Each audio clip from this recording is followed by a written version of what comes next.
sont les enfants qui rentrent dans toutes les écoles à Goma. On est en train de prendre les enfants dans les écoles. Alors les parents viennent récupérer leurs enfants dans les écoles ici dans la commune de Karissimi.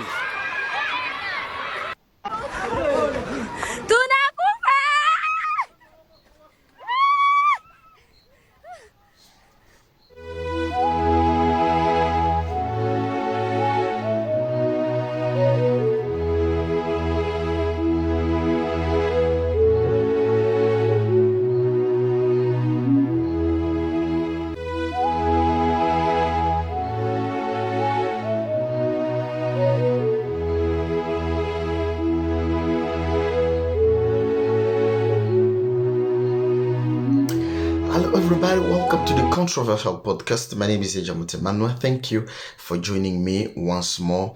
It is a wonderful day, and I wouldn't say in so many words that it is a wonderful day actually, because it's not. The images of horror that you see behind me, these are atrocities that are happening in places where the robots in DRC, who are supposedly to be Rwandese, are controlling so far.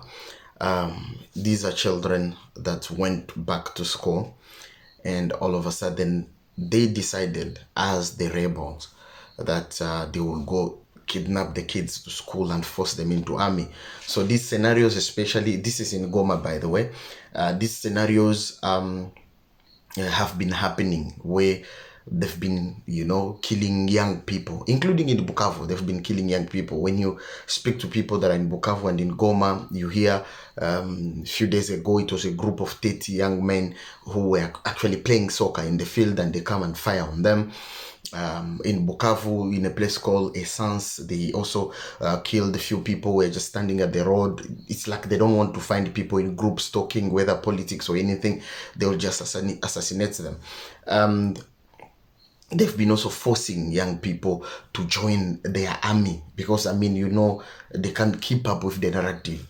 They've been saying, no, it's not a Rwandese movement. Now that the international community is putting pressure on them to take Rwandese out, obviously they're not going to be an army unless now they they forcefully recruit young people and put them in the army, so they will push the narrative. And unfortunately, when you see these young kids that are running, these school kids that are running, what does that tell you?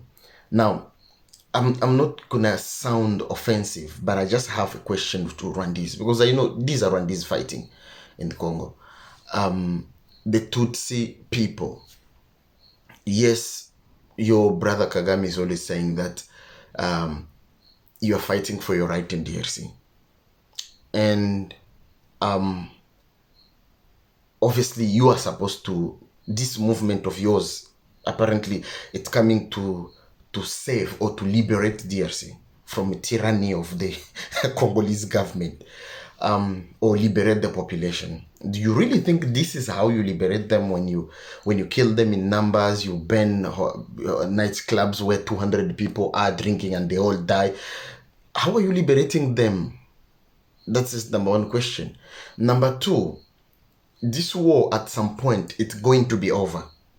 It's taken 30 years, but it's going to be over. And eventually, all these places that Tutsi are occupying right now, eventually government is going to come back to it. Because there is no scenario in which this war continue and Tutsi remain in power. You know that is not going to be a scenario. Now, my question become to the Tutsi, the Banyamulenge, supposedly, where are you going to live? Because the time will come where Rwandese will be asked to go back to Rwanda. Now, you guys who say you are Congolese, you are Tutsi and you are Congolese and you are supposedly to be fighting for your right, which people are you going to stay with after all these atrocities that you are causing? You're just hoping that people will be like, these are stupid, so we will stay with them whether they like it or not. Do you really think that is going to work? It's not going to work, because this war is now going to change to the population. Let me paint a little bit of a scenario. You've killed my mother, you've killed my brother, you've butchered my younger brothers just for standing on a road. And now the war is over, the army goes. back to Rwanda. Then we have to stay with you as if nothing has happened for the past 30 years. I think if I was you Tutsi people, by the time Rwandese goes back, you should go with them. The reason why I'm saying you should go with them is because we don't know the difference between a Mnyamulenge and a Tutsi. And many innocent Banyamulenge might die after the Tutsi army goes. And that's where the problem is. After the Rwandese army goes, many of you will die for what you did not do. Just the way we are dying for what we did not do. So the better advice is just go to Rwanda.